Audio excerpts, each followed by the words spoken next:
kualitas dari Indonesia itu tidak terstandar. Tapi kalau misalkan standar itu kita pegang, mutu itu kita pegang menjadi satu standar dunia, kita bukan hanya menjadi fungsi dagang yang hanya sebagai pendistribusian, namun juga sebagai tingkat produsennya. Bukan hanya menjadi pendapatan, ini saya katakan menjadi de-dolarisasi sistem perbankan di dunia.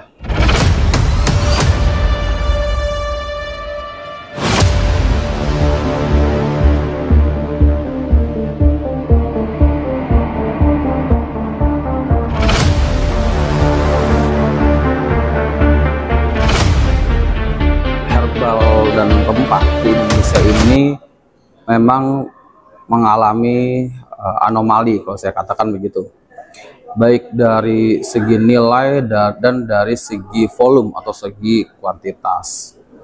Kalau kita lihat devisa atau mungkin ekspor, nilai ekspor Indonesia rempah dan herbal di tahun 2023 itu sekitar 580 juta US dollar. Di tahun 2024 dilaporkan 985 juta US dollar. Hampir 1 miliar US dollar. Naik memang secara nilai. Lalu juga dari segi kuantitas juga naik. Kita naiknya sekitar 10%, yaitu saat ini 148 juta ton untuk diekspor ke luar negeri herbal dan rempah. Namun dari segi nilai ternyata mengalami penurunan. Kenapa mengalami penurunan? Jadi sebelumnya ketika di tahun 2023 kita terhadap global itu memiliki pangsa pasar 10%. Saat ini di tahun 2024 laporan terakhir itu pangsa pasarnya itu 7%. Nilai global ataupun nilai yang berputar herbal dan rempah di dunia itu sekitar 13 miliar US dollar. Artinya di sini secara kuantitas ini naik dan secara nilai, walaupun secara nilai kita naik, tetapi secara pangsa pasarnya terhadap dunia ini mengalami penurunan. Berbagai macam sebab sebenarnya, yaitu dari segi standar kualitas mutu kita masih belum bisa menyaingi yang sebagai raksasa di dalam negara dunia seperti Tiongkok, India, Vietnam, gitu. Tapi patut disyukuri adalah banyak dari para sumber menyatakan bahwa Indonesia itu peringkat 4. Saya menyebutnya Indonesia peringkat 3. Mengapa hal demikian? Yang pertama Vietnam, kedua India, ketiga Indonesia, keempat itu China. China itu ternyata 0,7 miliar atau sekitar 700 juta. Sedangkan di Indonesia ini kita sudah 900 juta. Gitu. Artinya apa? Di Indonesia ini dapat menjadi peringkat 1 dengan seandainya standar kualitas mutu ini menjadi suatu standar yang memang ditetapkan oleh suatu badan negara yang dapat melintas antar sektor departemen. Oke, karena mungkin kalau selain dari kualitas tadi, apakah juga ada peningkatan dari produk itu sendiri, karena kita cenderung mengekspor itu dalam bentuk mentah. Betul. Jelas itu, jelas. Nilai mentah itu jelas lebih rendah dibandingkan nilai dari produk jadi, tentunya hal seperti itu. Itu salah satu yang menjadi kendala di kita.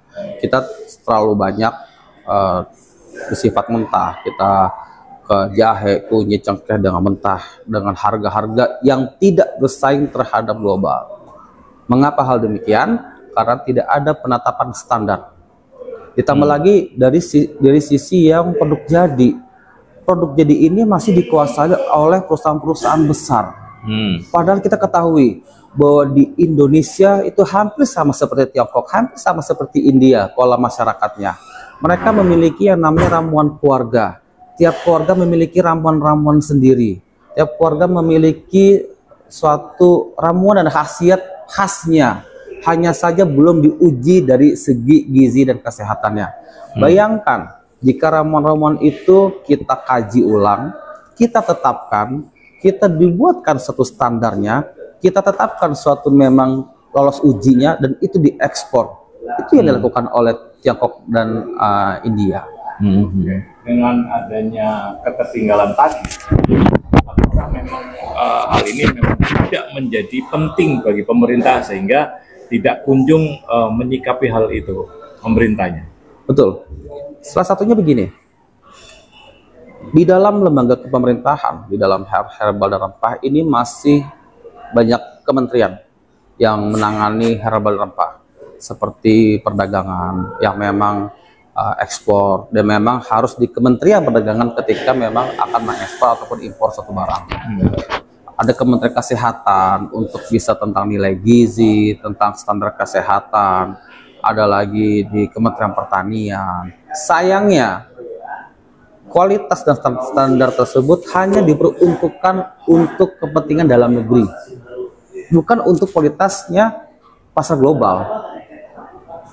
Sehingga diperlukan memang suatu badan negara yang melintasi sektor hal tersebut, yang memang herbal dan rempahnya itu yang harus berkualitasnya sama seperti di India dan di China. Dari manakah ini datanya? Datanya ini adalah dari konsumennya dari India dan China, yaitu Amerika Serikat. Itu seperti ada salah satu merek ya yang terkenal sekali di perusahaan besar mengatakan bahwa kualitas dari Indonesia itu tidak terstandar. Jadi dari tahun ke tahun itu berbeda-beda. Sedangkan dari mereka tuh memiliki suatu standar yang baku. Saya sempat membayangkan begini. Jika memang di Indonesia memiliki suatu standar khasnya Indonesia, standar suatu khasnya kualitasnya herbal dan rempah. Seperti kita ambil contoh seperti cabai. Cabai itu standar cabai itu yang memiliki adalah Amerika. Memiliki Amerika. Padahal Amerika itu bukanlah penghasil cabai. Sehingga dia menjadi suatu kongsi dagang untuk cabai yang mereka bukanlah produsen cabai. Tapi kalau misalkan standar itu kita pegang, mutu itu kita pegang, menjadi suatu standar dunia, kita bukan hanya menjadi kongsi dagang yang hanya sebagai pendistribusian, namun juga sebagai tingkat produsennya. Oke, satu lagi. Bentar. Nah, kira-kira nih, Bang Agus, kalau misalnya ini disikapi dengan secara industri ya, lagi-lagi industri, tapi kan ini kita juga agak dilema. Di sisi lain, kalau misalkan produk ini diindustrialisasi, pasti hanya pemilik modal lah yang akan memiliki. Tapi kalau misalkan tidak disikapi dengan cara industrialisasi, ini akan tidak memiliki daya saing dengan luar negeri. Nah, sebaiknya kalau menurut Pak Agus, bagaimana harus bersikap dari kita? Betul. Kita lakukan yang namanya industrialisasi, itu menjadi hal yang penting. Tadi disebutkan bahwa memang hanya perusahaan-perusahaan besar saja atau pemuda-pemuda besar saja. Justru di dalam ketika herbal rempah ini adalah suatu industri untuk warga negara dan masyarakat yang tidak memiliki industri. Dengan cara apa? Yaitu dengan cara warehouse receipt system.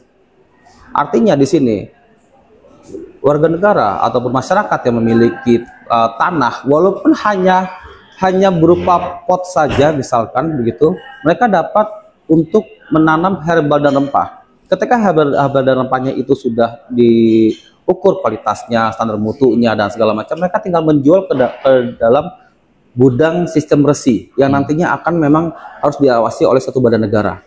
Sehingga industri ini dimulai dari bawah, bukan dari atas, namun dari bawah. Nah, ini yang justru yang memang dari bawah ini yang akan menjadi suatu perputaran uang di dalam satu negara, terutama di dalam devisa.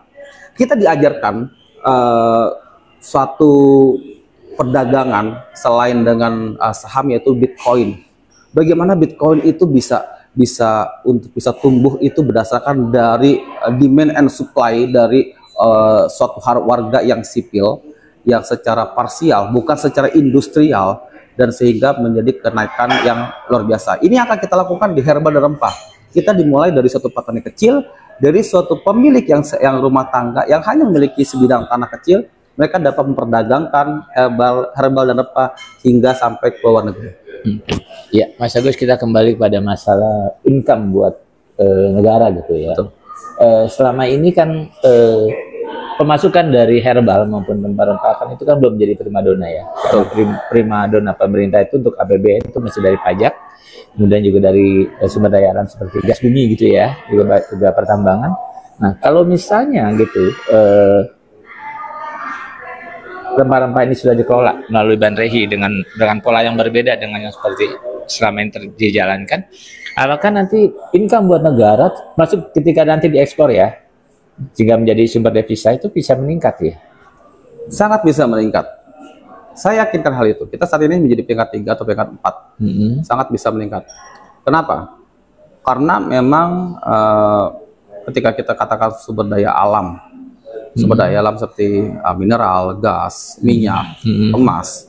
Ketika Anda ada emas di dalam rumah Anda, maka itu akan menjadi milik negara dan Anda hanya mendapatkan 0,1% yang kandungan yang berada di tanah. Tapi tidak dengan herbal dan rempah.